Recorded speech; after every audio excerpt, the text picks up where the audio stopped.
Pas plus haut que le bord. T'avais pas terminé ta chronique. J'ai retrouvé mes résultats. Ah. Alors j'ai celui de Manu. Ouais. Tiens Manu. Ouais. Ton résultat. Et moi j'ai le mien. Robert Delaménage doit avoir le sien normalement. Ouais, il l'a. Oui. Et Christophe, bon, je suis un...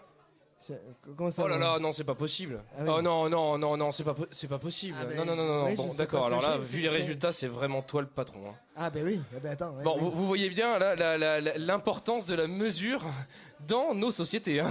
Ouais. Tout est une c'est- importance de la mesure. Ah Voilà. non, mais c'est évident. C'est évident. Et pourquoi je n'ai Alors- pas joué, moi Et moi non plus. En fait, moi, Misogyne. j'ai retrouvé le Pardon. résultat de Lola Parabellum. C'est quand même assez impressionnant. Ouais. Et donc. Mais tu l'as dans le cul.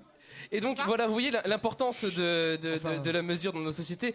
Après avoir inventé des méthodes plus civilisées pour se comparer l'entrejambe, il ne restait plus à l'homme qu'à uniformiser son système et à l'enrichir.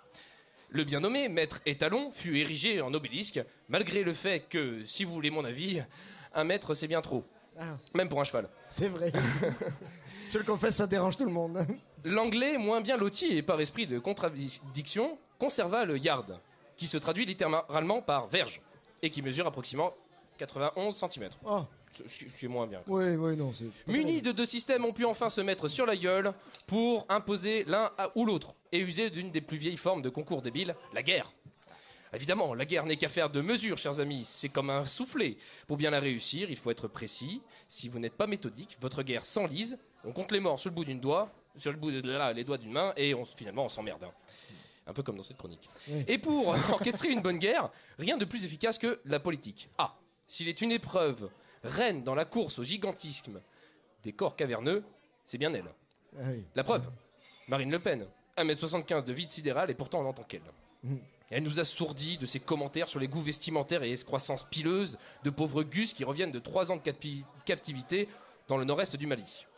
Cette guenon sans cervelle ne fait que défendre ses chers macaques d'électeurs tout aussi décérébrés et joue à qui mieux avec les plus scabreux des UMPistes.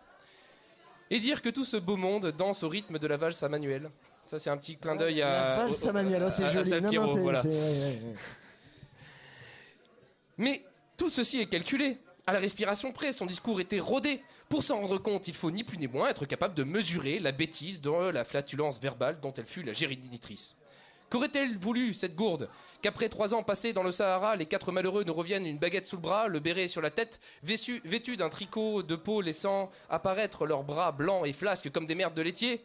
Et que sitôt la descente de l'avion, elle s'attendait peut-être à ce qu'il leur claque la bise à François en dégoupillant une bouteille de rouge et commence à faire la chenille sur les airs les plus entraînants de Sébastien. Bien sûr que les otages sont réservés, bien sûr qu'ils sont sapés comme leurs ravisseurs, pauvres connes, pardon pour le futur procès. Évidemment qu'ils vont pas sauter de joie dès leur arrivée sur le tarmac. Non mais t'as vu le temps qu'il fait?